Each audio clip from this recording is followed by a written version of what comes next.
So 10 months ago, I made this video here. So this is the follow-up. Let's get it.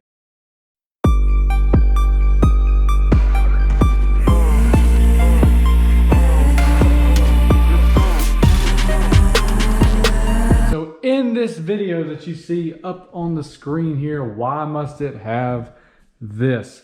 I was discussing GM's AFM valves and the issue I have with them. In this video, I went through the history of AFM valves, why they were created, the purpose behind it, and the issue I was having of squeaking with the valves. So this is the follow-up. And guys, you may ask, why am I doing this? Well, there's 3 reasons I'll discuss here in a minute.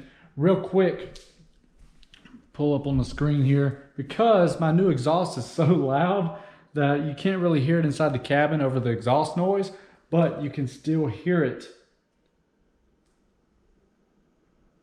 You can still hear it outside really, really loud. So it actually came back when I went to GM for this issue. It came back about 3 weeks later. So hopefully you hear this just a little bit. This is the old footage from that video.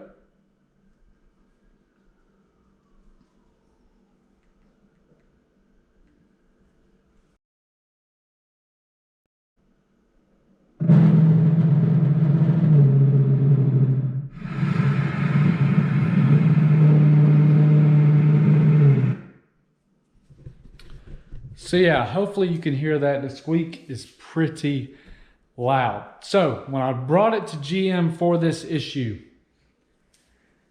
they kept the car overnight and all they did was apply a dry slide lube. Well, I still get questions regarding this video here, what GM did, and what they can do. So I've been needing to make this video for a while. Like I said, that one was made 10 months ago, follow-up. So 3 weeks later, the squeak did come back, but there is a service bulletin out there where, if you follow those directions, you can pretty much do it yourself. And I've seen forums where people said GM has kept their car for a week. So the purpose of this video is to avoid that, because guys, all they're gonna do is dry slide lube it, that's kind of a tongue twister, or replace your whole exhaust. So obviously they wouldn't do that with mine because I have the aftermarket axle back on now. So one thing is I need to make a follow-up of this video. The second thing is what I just mentioned about saving a lot of time, not having your car, because I actually had mine stayed overnight. I actually had to use PTO the next day to go get it in order to go to work. And number 3, somebody made a comment down below on this video actually mentioning the service bulletin. And I was like, guys, I'm all about the DIY. So why not just make the video finally and show you how to do this quick. It's probably a temporary fix, but if you got a car show coming up, it'll hold you over until then. So we're going to jump straight into the garage and get this video started and show you what you need to do it. So to start this fix, went to Walmart, or you can go to Lowe's, Home Depot, things like that. But actually in Walmart, this is not located in the car section. It was actually over by the tools section, away from the other WD-40. But I picked up some WD-40 Specialist Dry Lube. And you see, as it has the little spout here, it's going to be very useful in spraying it up into the holes on the little valve actuator back there. So what I'm going to do is pull the car out, is get ready to storm here, but I'm going to pull the car out and back it up on some rhino ramps, just get a little bit more leverage underneath, crawl underneath, and show you a quick video of how to spray this in there, and show you some after videos to hopefully fix this problem.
the car. You see there is our AFM valve.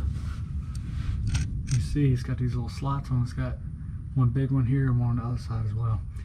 So we're going to spray a generous amount up in these slots. So let's make sure we can get a good view here. Got a spray.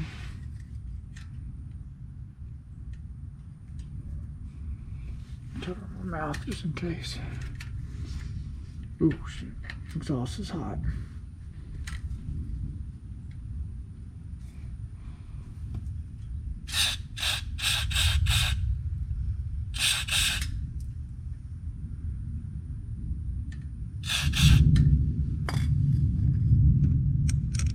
Do the same to the other side. Oh yeah, I forgot to mention, throw your rag down so you don't get the stuff all over your garage floor. Not that matters, mine has paint all over it.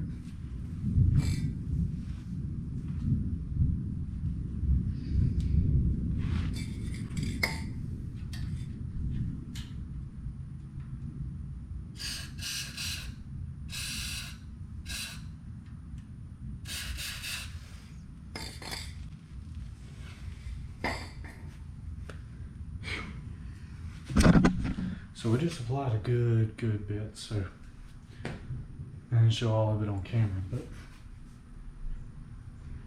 so what we're going to do is we're going to test it out. It generally takes about 2 to 5 minutes worth of driving for it to start squeaking. It's like once it warms up, it starts. So I'm going to let that sit in there for a minute. We're going to take it out. In the weather, I got to get gas anyway, so we'll run up to the gas station and see if it starts to squeak.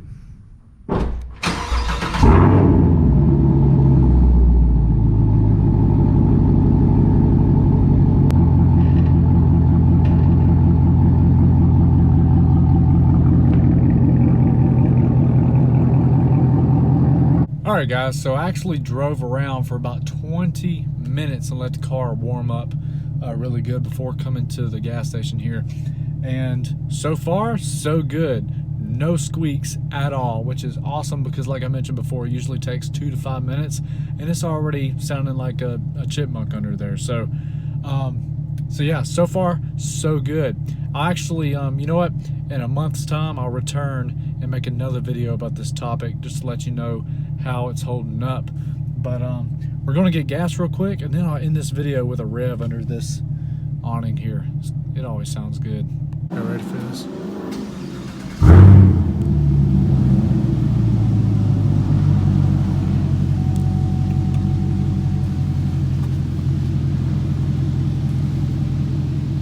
Leave the door open.